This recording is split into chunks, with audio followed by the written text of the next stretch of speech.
Bien, donc bonjour à tous, bienvenue sur ma chaîne Philippe et dans le Pré.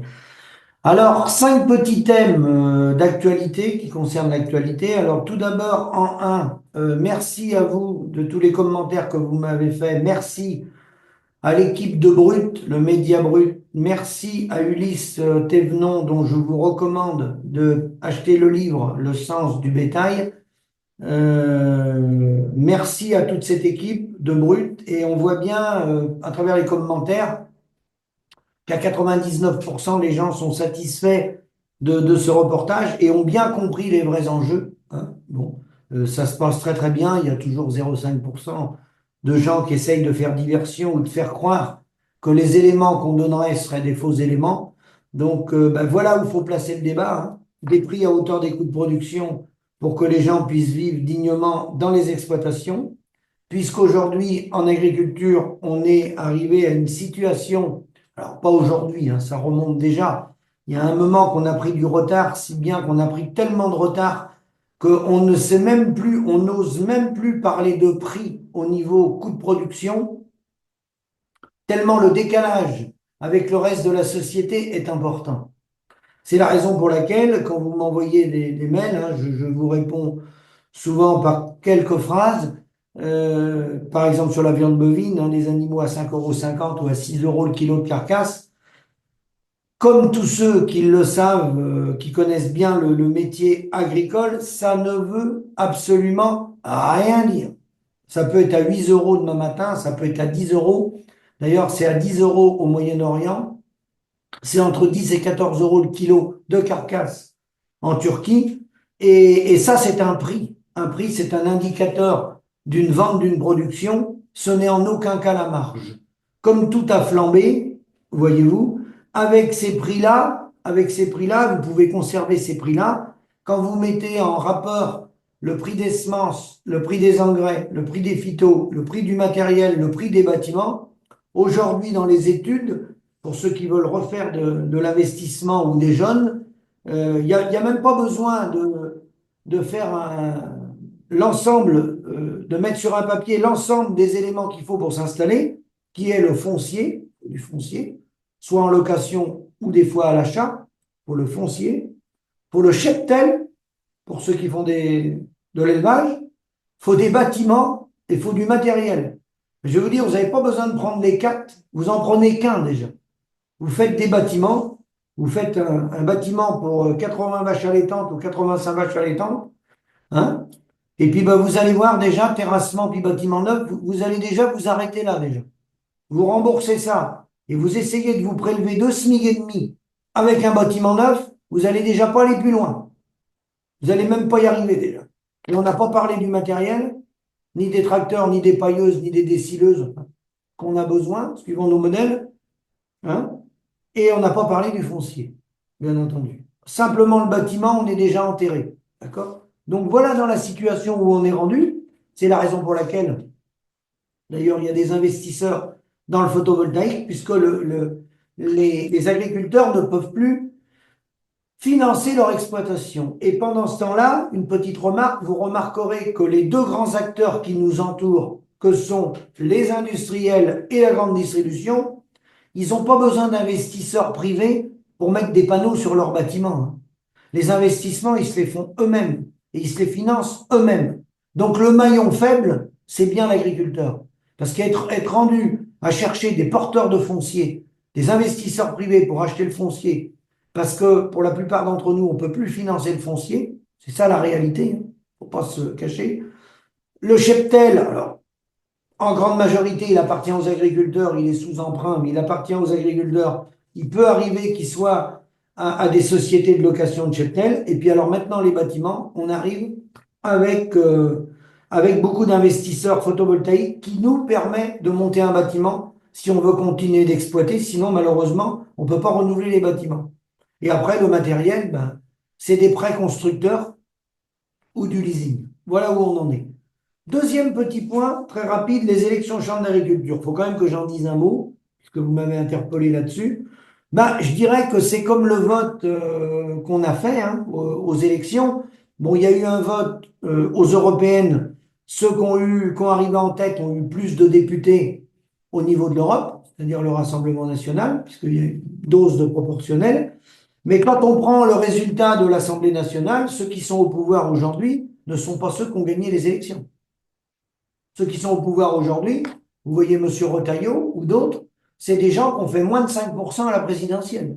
Donc, c'est pas ceux qui ont gagné les élections législatives qui sont au pouvoir. Le vote n'a pas été respecté. Comme le vote, le non à l'Europe en 2005, rappelez-vous, on avait craché sur les Français. On nous a expliqué qu'on s'était trompé. Moi, à l'époque, j'avais voté contre. Et on nous a expliqué qu'on s'était trompé. Le Parlement a revoté et a annulé le vote du peuple. Donc, voilà. Donc, effectivement, c'est scandaleux. La coordination rurale a gagné, que ce soit la coordination rurale ou d'autres. Ils ont gagné dans des départements.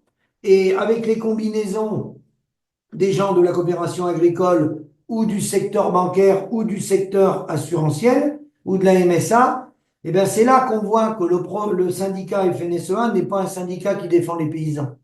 C'est bien le syndicat de l'agro-industrie et de tous les services qui sont autour, les partenariats qu'on a autour de nous, qui vivent, parce qu'il y a un monde agricole qui a fait des gains de productivité énormes, ils vivent grâce à nous, sans ça il n'existerait pas. Et au lieu de respecter le vote des électeurs, au lieu de mettre un président ou une présidente, chambre d'agriculture, coordination rurale, ils ont remis quelqu'un de la FNSEA. Et je vous rassure, ça aurait été pareil si ça avait été la Confédération paysanne, qu'il y avait eu des genres de votes en triangulaire ou autre. Voilà. Donc ça veut dire, comme je l'avais dit, c'est un État dans l'État et on ne respecte pas les votes des paysans. Sachant que moi, avant les élections, comme on l'avait dit nous, au niveau de l'association du SAMU social, on n'a pas donné de consigne de vote tout simplement parce que nous, on est indépendants. Donc on travaille avec la coordination rurale, avec la Confédération paysanne et avec le MODEF, parce qu'on se croise des fois sur les dossiers, où on a des adhérents à eux qui nous appellent. Donc nous, c'est pas notre rôle de donner un consigne de vote. Bon. Mais vous voyez très bien à travers les vidéos que je ne défends pas la France nouvelle sans exploitants agricoles. Mais ça, après, c'est mon avis personnel qui n'engage que moi. Voilà. Troisième petit thème, le salon. Ben, le salon, je voulais vous en toucher un mot. Et vous voyez ce qui s'est passé au salon. Je vous avais dit qu'il ne se passerait rien. Ils ont montré des images que tout allait bien. L'information a été verrouillée comme d'habitude. Le salon s'est passé comme si ne rien n'était. Alors que c'est l'effondrement dans les campagnes. Je dis bien l'effondrement. Ça arrête de plus en plus. Les gens arrêtent avant d'être à la retraite. Et là, il est clair que on va pas mettre 10 ans à perdre 20 ou 30% de paysans, on va mettre plutôt 2 à 3 ans. C'est ça la réalité. Mais c'est caché par le salon, et je peux déjà vous faire des pronostics, le salon 2026 sera pareil, puisque c'est canalisé par les médias. Et ceux qui ont un discours différent, vous les verrez pratiquement pas sur les médias. Vous les verrez avec des passages de 2 ou 3 minutes, mais ça sera noyé dans la masse. Une masse qui va dire que tout va bien, une masse qui va dire, ça me permet d'embrayer sur mon quatrième thème, une masse qui aura la parole, comme monsieur Jean-Michel Schaeffer, qui l'a affirmé mardi 18 février lors de sa traditionnelle conférence de presse de l'interprofession de la volaille, en amont de l'ouverture du salon. Oui, c'était au salon. Nous avons besoin de construire 400 bâtiments volailles de chair en 5 ans. Oui, tout va bien. Tout va bien. Voyez, tout va bien, Madame la Marquise. Il faut retrouver des petits soldats. Alors ça, je vous ferai une vidéo un jour plus détaillée, parce que dans le hors-sol, il y a un secteur qui tire plutôt son épingle du jeu aujourd'hui, mais je vais faire une vidéo spéciale là-dessus pour décortiquer, qui est la poule pondeuse, et il peut arriver que sur certaines périodes, ça dégage un peu de rémunération, c'est pas forcément faux, ça peut, voilà. Simplement, une fois que vous allez être monté dans le bateau, vous êtes engagé avec les investissements du bâtiment, et vous ne pouvez plus faire marche arrière. Mais là, vous voyez, c'est toujours la même stratégie. Toutes les productions qui ne dégagent pas de marge aujourd'hui, même si la viande a augmenté en marge nette, la situation se dégrade, mais ça ne les empêche pas de continuer la com, de chercher des gens pour faire du lapin, pour faire du mouton. Ça ne les empêche pas, ils ont honte de rien. Ils vont chercher des gens pour faire des productions, alors qu'on sait que les gens ils vont crever avec leur production et que ceux qui sont en place, mais ils font tout pour se désendetter et arrêter la production. C'est ça la réalité. Et donc, je termine ma vidéo 5e thème. Merci à toi, Jean-Claude, qui m'envoie beaucoup de mails. Tu m'inondes souvent de mails. Alors là, je vais quand même te remercier. Sur ce mail que tu m'as envoyé, l'or n'est plus grave, elle est criminelle. Alors il est urgent de s'unir tous pour se révolter. Alors ça, je vais en parler après. S'unir tous pour se révolter, ça m'intéresse ton titre. Donc voilà, auteur Jean-Loup Isambert, Jean-Claude Janvier, préface de Jean-Luc Pujol, président des clubs Penser la France. Donc tout ça, ça décrit l'agriculture dans l'Union européenne n'est plus que l'ombre d'elle-même. Depuis la fondation de l'Union européenne, les agriculteurs et les éleveurs ont assisté impuissants à la ratification du CETA, accords spéciaux avec la Nouvelle-Zélande, invasion des poulets ukrainiens depuis la guerre en Ukraine, le franchissement au Mercosur, etc., etc. Tout ça, on le connaît. Le bilan, c'est quoi? L'oubliant, c'est quoi de l'Union européenne? Que l'Union européenne nous a-t-elle apporté avec les politiques de libre-échange, ces modèles de libre-échange permanent, ces contrats signés qui déséquilibrent l'économie de notre pays et des pays européens? Les chiffres parlent d'eux-mêmes. Merci de m'avoir envoyé ça, Jean-Claude. Les chiffres parlent d'eux-mêmes. En 1996, plus ou moins 26 millions de pauvres étaient enregistrés dans l'Union européenne. Aujourd'hui, nous en sommes à 120 millions. Voilà, c'est des chiffres. Hein. Voilà. En 2022, en France, près de 5,5 millions de personnes sont confrontées à des difficultés pour se nourrir correctement. 9 100 000 personnes vivent sous le seuil de pauvreté, soit 14,5% de la population française. 33,2% des inactifs, dont les étudiants survivent en dessous du seuil de pauvreté, ainsi que 10,9% des retraités et 20,6% des enfants de moins de 18 ans en 2021. La précarité alimentaire ne se limite pas aux personnes sans emploi ou vivant en dessous du seuil de pauvreté. De nombreux travailleurs à faible revenu, oui, puisqu'il y en a qui dorment dans leur voiture, hein, les étudiants, les personnes âgées en sont victimes. Voici les bons résultats des technocrates aux commandes de l'Union européenne aux ordres de la finance mondiale anglo-saxonne. Le pillage et la paupérisation sont en mode turbo. Oui, le turbo-compresseur est mis pour nous détruire. Alors, je vais vous citer deux citations avec le courrier de Jean-Claude, qu'il a retrouvé.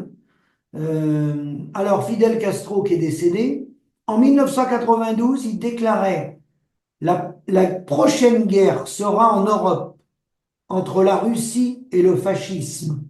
Sauf que le fascisme sera appelé démocratie. C'est important, ça. Le fascisme sera appelé démocratie. Prémonitoire, car il suffit de faire le bilan des 75 années d'Europe supranationale pour le constater. Deuxième citation, Georges Bernanos, dans un essai publié en 1947, estimait que le machinisme limite la liberté des hommes et perturbe jusqu'à leur mode de pensée. Pour lui, la civilisation française est incompatible avec une certaine idolâtre anglo-saxonne pour le monde de la technique. En conclusion, la liberté, pour quoi faire, nous montre urgemment la direction à suivre. L'avenir est quelque chose qui se surmonte. On ne subit pas l'avenir, on le fait. Autrement dit, je suis assez d'accord avec ça, il faut créer un autre modèle. C'est ce que je dis et je répète, il faut créer un autre modèle. Et cet autre modèle, alors ici ou là, il y aura des politiques qui donneront un coup de main. Il y a des gens raisonnables à des endroits, localement. Ici ou là, il y aura des coups de main de politique. Mais globalement, c'est la société civile qu'il va falloir qu'ils se prennent en main, comme certains ont commencé à le faire. Attention, hein, il n'y a pas rien de fait. Alors, je vais terminer juste par les quelques mots qui me plaisent sur le grand titre que tu m'as envoyé, Jean-Claude. L'heure n'est plus grave, elle est criminelle. Alors, il est urgent de s'unir pour se révolter. Alors, s'unir pour se révolter, moi, j'en suis plus que d'accord. Nous, au niveau agricole, on avait fait l'association des producteurs de lait indépendants, où on accueillait tous les agriculteurs, quelles que soient leurs appartenances, quels que soient leurs syndicats, y compris tous ceux qui n'étaient à aucun syndicat. Et malheureusement, on sait comment se passent les divisions derrière et les récupérations politiques ou syndicales. On a vu avec le mouvement des Gilets jaunes, qui était un très très beau mouvement, hein, auquel j'avais participé. Et malheureusement, il est urgent de s'unir pour se révolter. Merci Jean-Claude, mais je dois te dire que pour s'unir, il faut garder le mot indépendant. Se battre pour une cause, se battre pour un changement de modèle, avec certes un projet, une ou deux idées bien définies pour améliorer. C'est quoi qu'il faut améliorer? C'est la vie des gens, que les gens puissent vivre dignement, être soignés dignement, avoir un enseignement digne de ce nom, d'accord? Avoir des transports publics dignes de ce nom, avoir une alimentation saine et durable toute l'année, avoir une énergie peu chère et abondante, parce qu'un pays ne peut pas avoir une économie puissante avec une énergie chère. Mais pour tout ça, pour monter dans le car et se réunir, ou dans les cars pour se réunir, il ne faut pas commencer à s'accuser d'extrême droite, d'extrême gauche, d'extrême centre, de macronistes, de gilets jaunes, de catholiques, de protestants, de musulmans, et puis peut-être même à contester la couleur du car, parce que le car il est rouge, il faut mieux voyager dans un car bleu. Tant qu'on en sera à ce niveau-là, on donne toutes les armes aux mondialistes pour nous détruire. Parce qu'on se détruit, on se divise entre nous sur de la gaminerie, qui n'est pas le fond du sujet. Le fond du sujet, c'est d'avoir des revenus pour les salariés, des salaires dignes, les paysans des prix à hauteur des coûts de production. On les connaît, les modèles, ils existent. Ils sont très faciles à mettre en place. En plus, ils coûtent rien. Quand je vois ils vont lever plus de 800 milliards d'euros pour faire la guerre en Ukraine et qu'on nous explique qu'il n'y a pas de solution, qu'il n'y a pas d'argent, et qu'il suffirait de quelques milliards pour désendetter l'agriculture française, hein, la désendetter et repartir sur un modèle vertueux. Et en plus, ce n'est pas une annulation de la dette, c'est une transformation de la dette en rente perpétuelle pour repartir avec une valorisation sur les territoires, recréer de l'emploi, refaire du local, coller au PAT, aux projets alimentaires territoriaux. On a tout pour le faire, tout pour le faire, hein, avec environ, allez, avec environ 6 milliards d'euros, on le fait. 6 milliards d'euros investis, remboursés en rente perpétuelle. On remet tout à plat le modèle pour la France.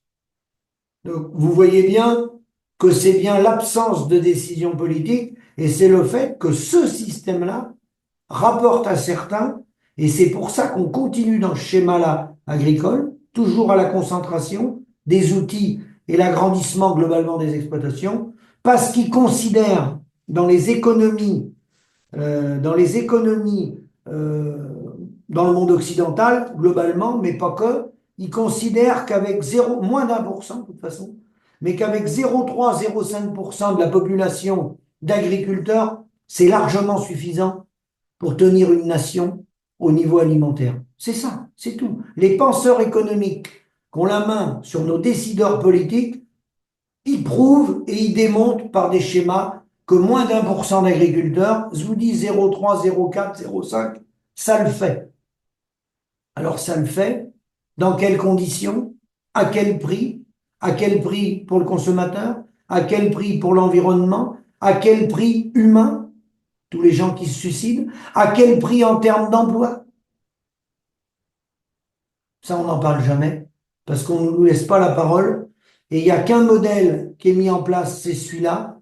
Tous ceux qui présentent d'autres alternatives, parce qu'il y a plusieurs alternatives, si on regroupe les gens, on est là pour essayer de trouver un compromis, eh ben, ils sont traités soit de populistes, soit d'extrême gauche, soit de souverainistes extrêmes, soit de révolutionnaires, soit... Donc, on n'arrive pas à avoir pignon sur rue pour démontrer qu'un autre modèle existe, vertueux, et celui-là, croyez-moi, il ne mettrait pas les gens sous tension comme on les met sous tension dans le modèle économique actuel. Je vous remercie et à bientôt.